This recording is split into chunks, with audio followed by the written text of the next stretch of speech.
జయంతి ఉత్సవ సందర్భంగా మీ అందరు కూడా శుభాకాంక్షలు సందర్భంగా తెలియజేస్తూ చాలా మంది వక్తలు పెద్దలు శ్రీ కొండా లక్ష్మణ్ బాపూజీ గురించి వారు చేసినటువంటి సేవల గురించి కూడా చెబుతూ మననం చేస్తూ ఈరోజు వారిని స్ఫూర్తిగా తీసుకొని పోయేటువంటి కార్యక్రమంలో ఆ మహనీయులను కొనియాడేటువంటి మాటలు మనందరం కూడా విన్నాం. ఏ మహనీయుడి జయంతి ఉత్సవాలు కానీ ఏ మహనీయుడి వర్ధంతి సందర్భంగా అయినా కానీ వారి ప్రతిమలకు మనం ఈరోజు పూలమాలలు సమర్పించుకొని వారిని గౌరవించుకుంటూ వారు చేసిన సేవలను గుర్తు చేసుకుంటూ రాబో తరానికి ఈ విధంగా అణచివేతకు గురైనప్పుడు వెనుకబడినటువంటి ఎస్సీ ఎస్టీ బీసీ మైనార్టీ వర్గాలకు ఇబ్బంది తలెత్తినప్పుడు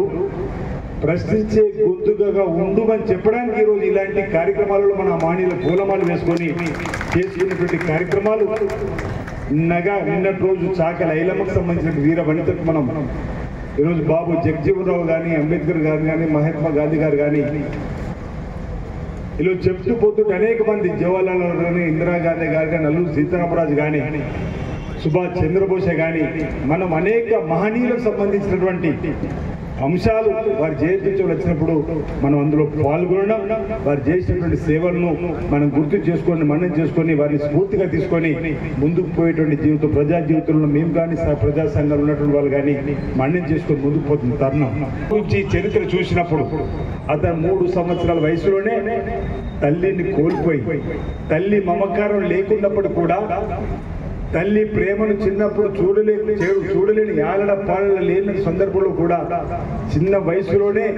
తల్లి లేకున్నప్పుడు కూడా ఒక దృఢ నిశ్చయంతో ఒక బీసీ బిడ్డగా వెనుకబడిన తరగతులు చెందిన వాడిగా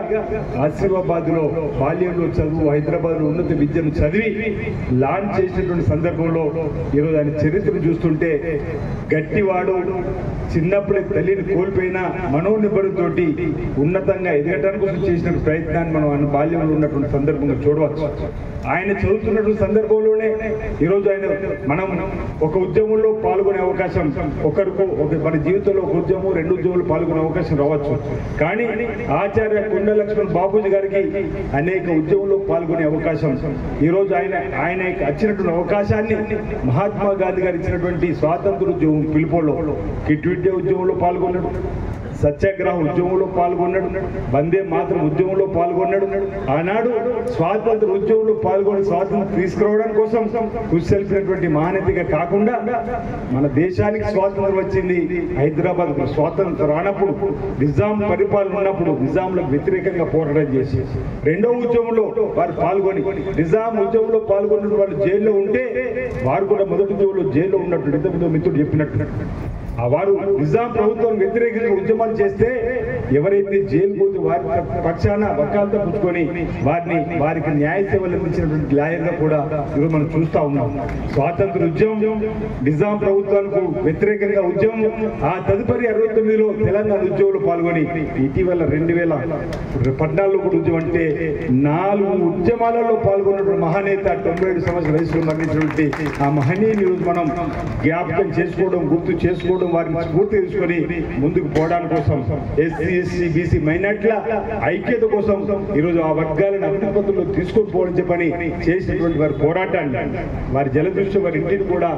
ప్రజా ఉద్యమానికి అంకితం చేసినటువంటి మహానుభావుడు గురించి కూడా మనం మాట్లాడుకున్న సందర్భంలో ఈరోజు ఆయన ఒక అడ్వకేట్ గానే సేవలు అందించడం కాకుండా ఓ సామాజిక స్పృహతోనే కాకుండా ఈరోజు ముందుగా విప్లవ భావాలతో ఎవరమైనా అన్యాయాన్ని వ్యతిరేకించినప్పుడు వేరే ఒక పాట పాడిండు